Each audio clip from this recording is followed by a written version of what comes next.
மீண்டும் உங்களை நாம் சந்திப்பதிலே மிக்க மகிழ்ச்சி அடைகின்றோம். நான் இலங்கையில் இருந்து பதுளை போதனா வைத்தியசாலையில் இருந்து வைத்தியர் கிருஷான் வேதநாயகம். நாங்கள் பார்த்து கொண்டிருக்கின்ற விடயம் ப்ரீமெச்சுவை எஜக்குலேஷன் அல்லது விந்து முந்துதல். வெளியூர் அன்பர்கள் நேரடியாக தொடர்பு கொள்ள விரும்பினால் 009774535262 மூலம் தொடர்பு கொள்ள முடியும். உள்ளூர் அன்பர்கள் 0777356245 மூலம் தொடர்பு கொள்ள முடியும். நாங்கள் இந்த விந்து முந்துதலுக்குரிய சிகிச்சை முறைகளை பற்றி பார்த்து கொண்டிருக்கின்றோம். நான் சொன்னேன், SSRI என்று சொல்லப்படுகின்ற செலக்டிவ் செரட்டோனின் ரீஅப்டேக் இன்ஹிபிட்டர்ஸ் என்றப்படுகின்ற மருந்துகளை நாங்கள் பாவித்து கொண்டிருக்கின்றோம். முக்கியமாக கவனித்துக் கொள்ள வேண்டியது, ஒவ்வொரு முறையும் என்னுடன் பல அன்பர்கள் தொடர்பினை ஏற்படுத்துகின்ற போது நான் சொன்னேன், அவுட்டோரில் அதாவது ஃபார்மசிகளிலே போய் ஒரு வைத்தியருடைய ஆலோசனை இல்லாமல் ஒரு விதமான மருந்துகளையும் பாவிக்க வேண்டாம் என்று சொல்லி நான் சொல்லி இருக்கின்றேன். அதே போல் இந்த மருந்துகளினாலே ஏற்படுகின்ற பக்க விளைவுகளை பற்றி கட்டாயமாக நீங்கள் அறிந்திருக்க வேண்டும். அதாவது நான் இந்த உங்களுக்கு சொன்னேன் முதல், அதாவது இரெக்டைல் டிஸ்ஃபங்க்ஷன், அதாவது ஆண்குறி விரைப்படையாத தன்மைக்குரிய மருந்துகளை பாதிக்கின்ற போது இந்த மருந்துகள் சென்று ஆண்குறியிலே இருக்கின்ற அந்த எங்களுடைய நாளங்கள் என்று சொல்லுவோம், இரத்த குழாய்கள், உடலிலே இருந்து இருதயத்துக்கு எடுத்து செல்கின்ற இரத்தத்தை எடுத்து செல்கின்ற இந்த இரத்த குழாய்களை நாங்கள் நாளங்கள் என்று சொல்லுவோம்.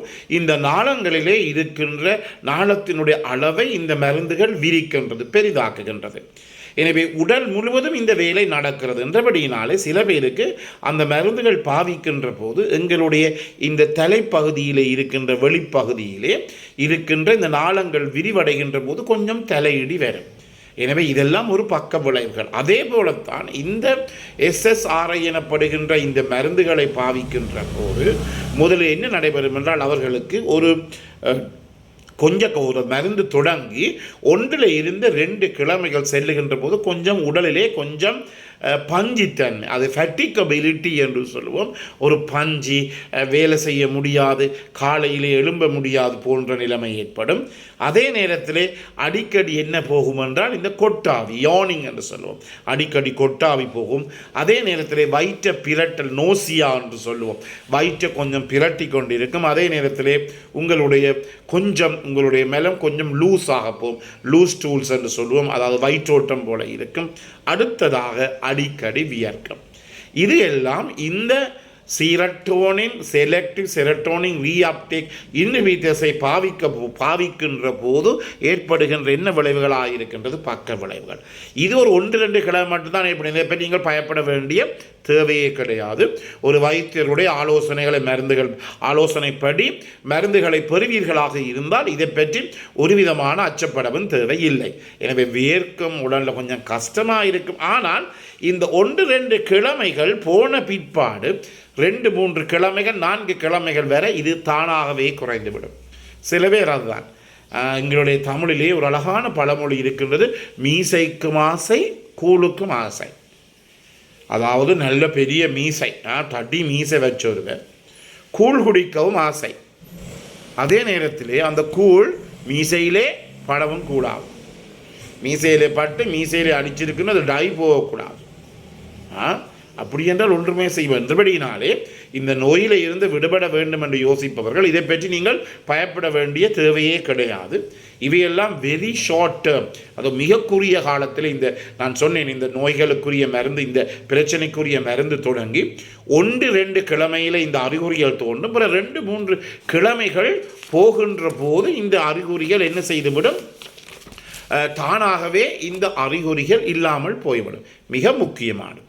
அதே நேரத்திலே கவனித்துக் கொள்ள வேண்டியது என்னவென்றால், சில நேரங்களிலே இந்த பாலியல் உணர்ச்சி கூட, லிபிடோ என்று சொல்லுவோம், பாலியல் வேட்கை, பாலியல் உணர்ச்சி அல்லது செக்ஷுவல் ஃபீலிங் அல்லது லிபிடோ என்று சொல்லுவோம், இது கொஞ்சம் அதிகரிக்கும். என்றபடியினாலே இந்த மருந்துகளை மனைவியை வெளிநாட்டில் வைத்துக்கொண்டு உள்ளூரிலே நீங்கள் போடக்கூடாது. அதே போல் நீங்கள் வெளிநாட்டில் இருந்து கொண்டு மனைவி இங்கு இலங்கையில் இருக்கின்ற போது இந்த மருந்துகளை பாவிக்கக்கூடாது. அப்படி பாவித்து உங்களுக்கு இந்த வேட்கை அதிகரிக்குமாக இருந்தால், நான் முதலில் பல தடவைகளிலே சொல்லி இருக்கின்றேன், இந்த பற்றி கதையை பற்றி சொல்லி இருக்கின்றேன். அதே போல் நீங்கள் என்ன செய்யலாம், சுய இன்பம் அல்லது கைப்பழக்கம் அல்லது மெஸ்டுபேஷன் செய்து உங்களுடைய அந்த பாலியல் வேட்கையை நீங்கள் குறைத்து கொள்ள வேண்டும். இல்லாவிட்டால் என்ன நடைபெறும் என்றால், இது கடைசியிலே போய் உங்களுக்கு HIV AIDS போன்ற பாரதூரமான நோய்களை ஏற்படுத்தக்கூடிய நிலையிலே தான் உங்களை கொண்டு போய் விடும். என்றபடியால் தயவு செய்து இதை கவனித்துக் கொள்ளுங்கள். மிகுந்த பாரதூரமான பிரச்சனைகள் உங்களுக்கு ஏற்படக்கூடிய சந்தர்ப்பங்கள் ஏற்படலாம்.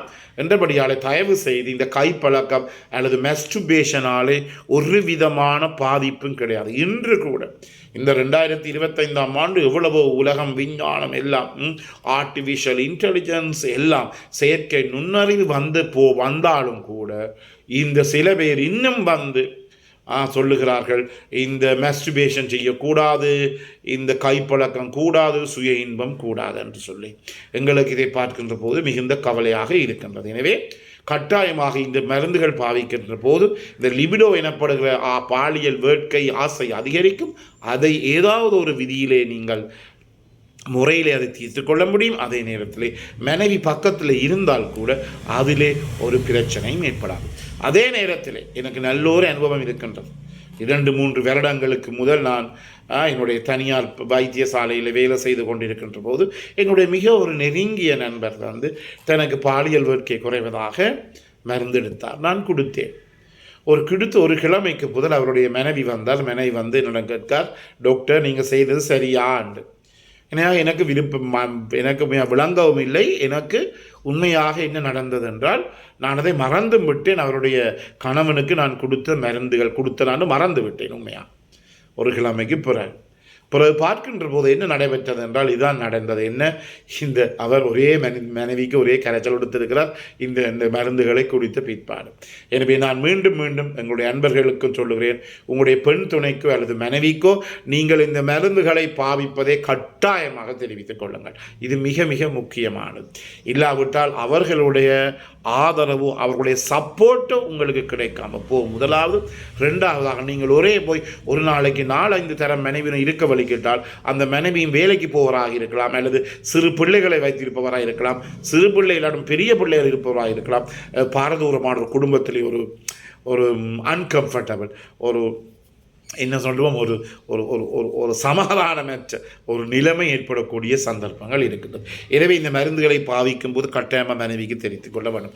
அதே நேரத்தில் இந்த மருந்துகள் சில நேரங்களில் மிக மிக அருகிய ஒன்றாக இந்த ஆஸ்பிரின் எனப்படுகிற மருந்துகளை பாவிக்கும் போது, அல்லது நான் ஸ்டீராய்டல் ஆன்டி இன்ஃப்ளமேட்டரி ட்ரக்ஸ் என்று சொல்லுவோம், NSAIDs என்று சொல்லுவோம். அதென்றால் ப்ரூஃபன், இபிப்ரூஃபன் போன்ற மருந்துகள், இண்டோமெதோசின் போன்ற மருந்துகள், டைக்ளோஃபெனக் சோடியம், சைக்ளோஃபெனக் பொட்டாசியம் போன்ற மருந்துகளை இந்த மருந்துகள் எடுக்கின்ற போது சில நேரங்களில் உங்கள் உடலிலே மிக மிக அரிதாக இரத்தம் வெளியேறக்கூடிய, அதாவது ப்ளீடிங் மேனிஃபெஸ்டேஷன்ஸ் என்று சொல்லுவோம், அதிகரிக்கக்கூடிய சந்தர்ப்பங்கள் இருக்கிறது.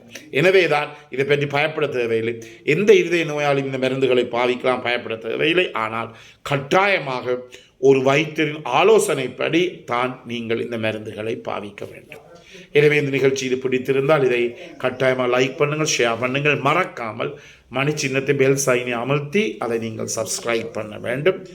பாதுகாக்கிறதுக்கோ இதை நீங்கள் கட்டாயமாக அறிமுகப்படுத்துங்கள். பிறந்திருக்கின்ற நாள் உங்கள் அனைவருக்கும் இனிய நாளாக அமைய அனைவருக்கும் பொதுவான இறைவனை வேண்டி விடைபெறுகிறேன். நன்றி, வணக்கம்.